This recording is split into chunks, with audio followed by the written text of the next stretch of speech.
इस वक्त अपने घर पर मौजूद हैं। रजत हमारे साथ, हमारे संवाददाता इस वक्त फोन लाइन पर जुड़ रहे हैं। रजत, खबर ये थी कि संजय दत्त ने जिस वक्त ये फैसला टीवी पर देखा सुना कि सुप्रीम कोर्ट ने उन्हें 5 साल की सजा सुनाई है, तो वो रो पड़े और इस वक्त भी वो अपने घर पर ही है। घर के साथ है, उनके और फ्रेंड्स है वो मौजूद है, फैमिली मौजूद है, ज्यादा से ज्यादा कंसल्टेशंस कर रहे हैं। लेकिन एक आप कह सकते हैं गम का माहौल है संजय दत्त की फैमिली में। इतनी ज्यादा उम्मीद नहीं थी, उनको उम्मीद थी कि शायद कुछ रियायत मिल सकती है। जिस तरीके से उनका कंडक्ट इतने दिन से रहा है, टाटा से उनको राहत मिली थी, सीबीआई की तरफ से राहत मिली थी, तो उनको लगता था कि कुछ न कुछ अच्छा होगा इस जजमेंट में। बहुत होपफुल थे। लेकिन जिस समय जजमेंट आया उस समय कुछ शॉकिंग, आप कह सकते हैं एक शॉक लगा पूरी दत्त फैमिली को जो मौजूद थी नेपाली हिल वाले बंगले में, इंपीरियल हाउस के 7th फ्लोर पे। एक शॉकिंग न्यूज थी। उसके बाद इनको नहीं हुआ। उसके बाद उन्होंने अपनी बहन प्रिया दत्त से बात करी। प्रिया दत्त भी फोन पर ही रो पड़ी। कुछ समझ में नहीं आ रहा था काफी देर तक। उसके बाद कंसल्टेशंस ऑन है, इस समय लॉयर से बातचीत चल रही है, आपस में फ्रेंड्स में डिस्कस हो रहा है कि अब आगे हम क्या कर सकते हैं। तो ये आप कह सकते हैं एक गम का लम्हा है दत्त परिवार के लिए। बिल्कुल। और इस फैसले को सुनने के बाद संजय दत्त से आपकी बात हुई, क्या कुछ कहा उन्होंने?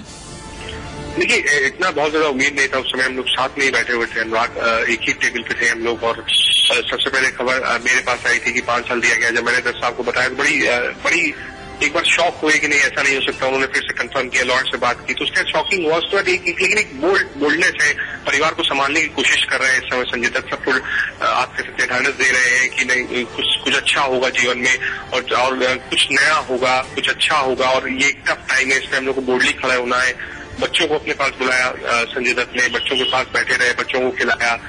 और एक आप कह सकते हैं एक इमोशनल संजय दत्त देखने को मिले आज। ये बताएं रजत कि क्या रिव्यू पिटीशन के बारे में सोच रहे हैं संजय दत्त? जी देखिए, बिल्कुल ये लॉयर से मशवरा चल रहा है। हरीश साल्वे लॉयर है संजय दत्त के, लगातार उनसे कंसल्टेशन चल रही है कि रिव्यू पिटीशन कब डाला जाए। एक बार कॉपी मिलती है ऑफिशियल जजमेंट की, तो उसके बाद उसके पूछे जाते हैं। 4 हफ्ते का वक्त है सरेंडर के लिए। इस ऑप्शन पे भी ध्यान दिया जा रहा है कि क्या एक एप्लीकेशन दी जाए कि इन 4 हफ्तों जो सरेंडर करना है उसकी मियाद बढ़ाई जाए। तो जितने भी ऑप्शन है वो देखे जा रहे हैं और लगातार लॉयर से कंसल्टेशन जारी है संजय दत्त। बिल्कुल। परिवार का क्या रिएक्शन रहा रजत इस ऐलान के बाद? परिवार को लगना है कि जिस तरीके से जब पहले फेज का रिजल्ट आया, पहले फेज का जजमेंट माफ करिएगा आया, तो उसके बाद ये लग रहा था कि जिन लोगों को डेथ सेंटेंस हुआ था उनकी सजा पलट के लाइफ इम्प्रिजनमेंट किया गया, तो एक रिलीफ दिया गया था। तो लग रहा था कि संजय दत्त को भी कुछ रिलीफ दिया जाएगा, लेकिन ऐसा कुछ देखने को मिला नहीं। तो इनका भी मानना था कि आप सुलझ चुके थे संजय दत्त, एक फैमिली वाले थे, 2 बच्चे थे उनके छोटे, यहाँ पे एक लड़की बाहर रह रही है, फिल्म्स कर रहे हैं।